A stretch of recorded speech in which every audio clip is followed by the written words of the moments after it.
Hello everyone and happy Easter. I have just gotten done with with our Easter service at First Baptist Church in Fort Smith, and it was such a blessing. It was such a blessing because the Ramseys were here with us. Pastor Eric Ramsey was preaching, and he used to be the associate pastor here, and just wonderful people and a wonderful family. And it was a huge blessing to hear him preach again, have him be with us again, sing praises to the Lord about the fact that Christ is risen. And not only the fact that Christ is risen, but that he is risen and he is coming again. And the Lord is good, and the Lord is on his throne, and the Lord is sovereign and holy and perfect. And so what I want to do, because it is Easter Sunday, is I want to take just a minute. I'll try not to be too long about this, but I want to share my testimony with you guys about what the Lord has done for my life and what he is doing for my life, what he continues to do every day.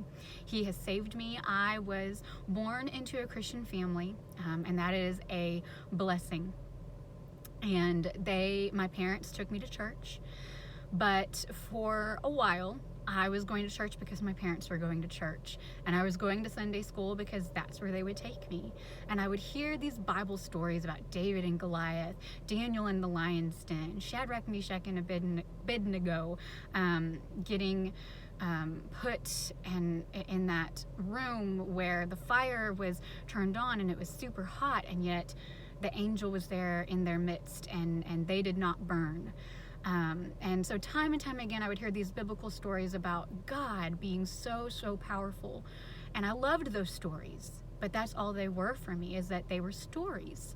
And so what I wanted to tell you guys is that when I was 6 years old, those stories weren't stories anymore. When I heard the gospel about what Jesus did on the cross for me, that Jesus died, he took my place, he took my sin upon himself. He carried his cross, he laid his life down, he spilt his blood. I recognized at 6 years old that I was a sinner, and that God's love was so big for me. It was so big that he sent his son Jesus to die for me and to raise from the grave 3 days later. And I believed it. I trusted him, and I can remember sitting in the pew after church service telling my mom and my dad, I want to be saved. I want to give my life to Jesus. I want to receive Jesus as my Savior. And so they took me home. They asked me questions such as, do you believe that Jesus died for you? Do you believe that you are a sinner, and that the only way to the Lord, the only way to the Father, is through Jesus? And I said yes. Jesus is the way, the truth, and the life, right? John 14:6. And so that day I prayed. My parents did not pray for me, but I prayed to receive Christ into my life. And it's the best decision that I've ever made, because he has taken the reins of my life. He is writing my story. Just a few weeks after that point, I remember being baptized, and I remember how absolutely excited I was.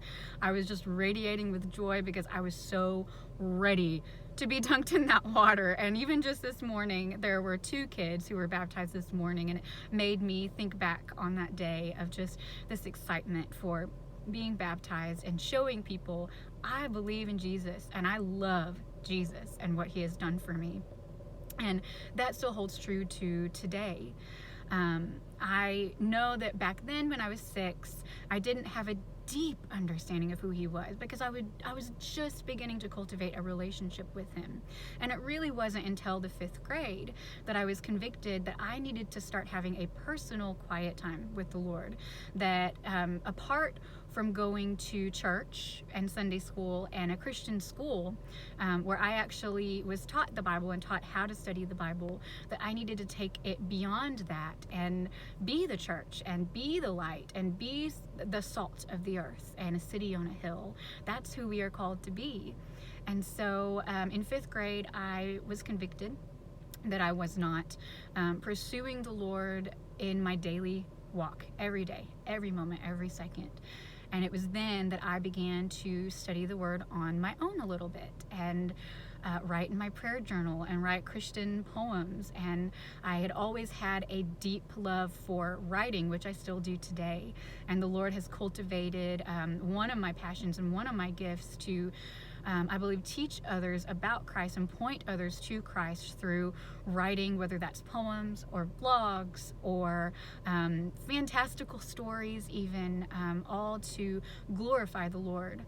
And that wouldn't have happened without him, and that wouldn't have happened without also cultivating a personal quiet time with the Lord and studying his word, and actually gaining more biblical knowledge underneath my belt. But even beyond that is to obey what you read, to apply what you read to your life. And so that's what I began doing, albeit, sometimes poorly, because I'm still a sinner and I'm still imperfect and I still fail every day. But the Lord is with me, and I have grown through this life needing the Lord every day and needing him in every season and in every moment. And he is faithful. Even though I have battled with loneliness, even though I battle with anxiety and worry, I'm a Martha. I have my to-do list. I like to stick to my to-do list. I can get very frustrated very easily when my plans get all jumbled, but the Lord is good. And like I said, the Lord is on his throne, and he is the author and perfecter of faith. He has shown me season after season that he will sustain me, that he is enough for me, that he knows the way. He knows the plans that he has for you, and he's going to equip you. He has equipped me to act on stage, to sing and lead worship on praise team at First Baptist Church, to be an administrator and to use the gift of administration to equip others for the work of ministry, to continue writing stories that glorify the Lord, to wait on the man that he has for you, that he has for me, as far as the man that I will marry one day. And he is so, so good, y'all. Just know, whatever season you are in, whatever circumstances that you are facing, God is greater than those circumstances. And those circumstances are not going to thwart his plan. And he answers prayer. If you are going through a waiting season, if you are going through any kind of valley, any kind of struggle, and if you're not right now, you will eventually, I promise. But the Lord is going to make himself known. He is going to be your ever-present help in trouble. He is going to help you. He is going to build you up and keep you firmly held in his hand. Nothing can separate you from his love. Nothing can snatch you out of the palm of his hand. You are safe there. And joy comes in the morning. Sorrow may last for the night, but joy comes in the morning. And so, yeah, y'all, that is my testimony. That is what he continues to teach me, that he is my all in all. He is my sustainer. He is my redeemer, and he is my rock. And I could go into a lot more detail, but since this is very long, I think I will end it now. If you have questions about singleness and the waiting and the fact that that's hard, if you have questions about writing, if you are an aspiring artist of any kind and you're facing rejection, and you're just facing doubt, and it's hard, shoot me a message. I'd love to talk to you more about just how wonderful the Lord is and how merciful he is, and how his plans for you are perfect always. So anyway, I hope that this blesses you this morning. I hope you have a happy Easter, and I hope and pray that if you do not know the Lord as your Savior, that you will reach out to him, that you will come to him just as you are, because he wants you to come to him just as you are, in your anger, in your bitterness, in your sadness, whatever you are struggling with right now. You can come to him how you are, but you will not leave how you come to him, because the Lord is your sustainer, and he's going to get you through every season and every moment. And if he's not your Lord and Savior and you want to give your life to him, you absolutely can. And you do not have to pray the perfect prayer. Your speech does not have to be eloquent.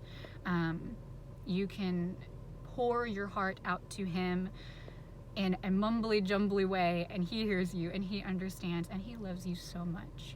So have a happy Easter, and may the Lord bless you and keep you and make his face to shine upon you.